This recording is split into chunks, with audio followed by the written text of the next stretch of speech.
Siguro kaya yung mga magulang natin, ayaw tayo malingat sa paningin nila noon dahil inaabot ng buwan o taon bago ka nila makasama ngayon.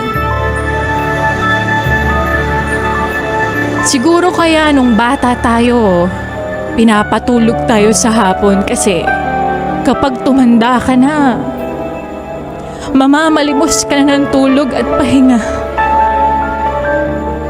Siguro kaya pinapakain tayo ng masustansya noon para sa pagtanda mas malakas nating haharapin yung mga pagsubok ng buhay.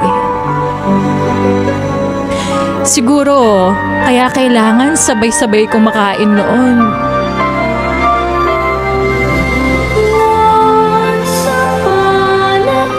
Kasi darating pala yung araw na mag-isa ka na lang kakain ngayon.